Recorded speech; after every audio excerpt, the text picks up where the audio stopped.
Black Lives Matter, que reste-t-il de ce mouvement? Bienvenue Marjorie Paillon. Bonjour Estelle. Vous êtes journaliste, spécialiste des États-Unis. Alors cette fresque que l'on vient de voir, elle a disparu, elle n'est plus à Washington. C'est vraiment un symbole fort. C'est un symbole extrêmement fort, d'abord parce que c'était des inscriptions qui étaient écrites à quelques mètres près de Pennsylvania Avenue. Vous le savez, c'est là où se trouve la Maison-Blanche à Washington. Et une des premières décisions de l'administration Trump, en arrivant à nouveau au pouvoir en janvier dernier, ça a été de programmer finalement le fait d'enlever ces inscriptions sur les pavés de Washington. Et ça s'est fait le 10 mars dernier. Donc finalement, quelque part... j'allais dire, presque personne ne s'en est vraiment aperçu, même la maire de Washington à ce moment-là. Qui est démocrate, elle aurait pu dire non, ou alors est-ce qu'elle a eu des pressions ? Je pense que là, en l'occurrence, vraiment le message qui était passé notamment par la mairie de Washington, c'était de dire qu'il faut s'occuper de choses beaucoup plus préoccupantes là, maintenant, tout de suite, qui sont notamment les coupes budgétaires réalisées par l'administration Trump et son nouveau département d'État DOJ, qui s'adresse contre les habitants de Washington et notamment contre énormément d'employés fédéraux qui sont localisés à Washington d'ici. Mais c'est vrai que cette indifférence quasi générale dans laquelle ont été enlevées ces inscriptions, Black Lives Matter, la vie des Noirs compte, est assez étonnante 5 ans après ce drame qu'a été l'assassinat de George Floyd. Oui, il y avait une énorme mobilisation, un hashtag qui avait fait le tour du monde, des millions de reprises. Et on se demande ce qu'il en reste aujourd'hui, puisque même le projet de loi George Floyd, qui prévoyait des réformes dans le maintien de l'ordre, a échoué au Congrès en 2021. C'est un échec, notamment pour Joe Biden. Absolument, ça avait été une des grandes promesses de campagne de Joe Biden. On va revenir un petit peu en arrière. En mai 2020, lorsque George Floyd est assassiné par Derek Chauvin à Minneapolis, on est en pleine administration Trump, première du nom. Et puis peu à peu, ce nom-là, Black Lives Matter, va revenir, va être à nouveau pris comme un cri de ralliement par les manifestants qui réclament de la justice sociale, de la justice raciale et la fin des violences policières et du racisme systémique, alors que Black Lives Matter, c'est un mot de ralliement qui avait déjà été vu en 2013, au moment de l'assassinat de Trayvon Martin, un jeune adolescent en Floride, par un latino-américain à l'époque. Et ça va revenir. On va vraiment s'emparer de ce mot-là et le faire émerger dans le débat.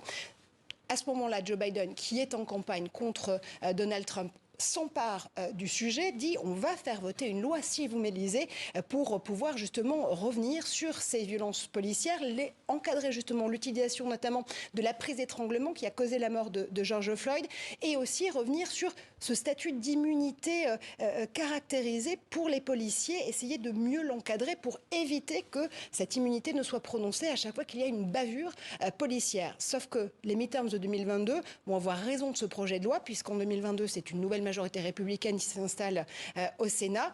Le projet de loi va échouer et Joe Biden va devoir finalement se résoudre à prendre un décret présidentiel qui n'a rien à voir avec l'ambition de cette loi au départ. Puis n'oubliez pas qu'aux États-Unis, en réalité, il y a plusieurs couches administratives qui se succèdent. Il y a l'administration fédérale, mais c'est surtout au niveau des États, en réalité, que ces réformes policières peuvent avoir lieu. Et le plus progressiste a été la Californie, qui a notamment réussi à interdire les prises d'étranglement. Donc un échec. En septembre 2020, ils ne sont plus que 55% des Américains à encourager ce mouvement. Aujourd'hui, ils sont 52% avec ce sondage qui est paru récemment.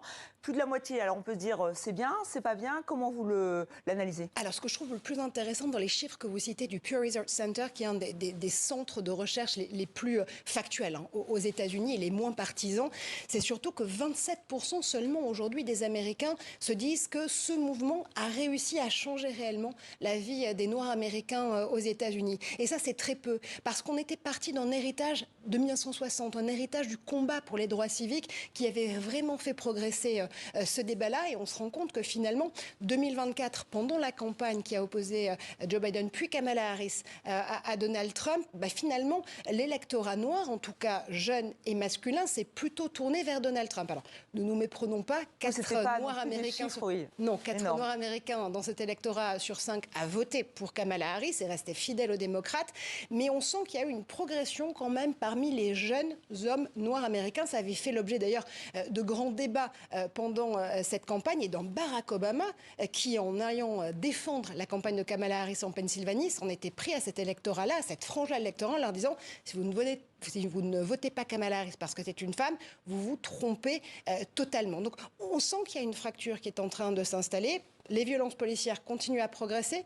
18% d'augmentation des crimes commis par des policiers depuis 5 ans. Et ce débat, il va falloir pouvoir le trancher. Mais on verra si c'est la velléité de l'administration Trump. Merci Marjorie Paillon d'avoir accepté notre invitation.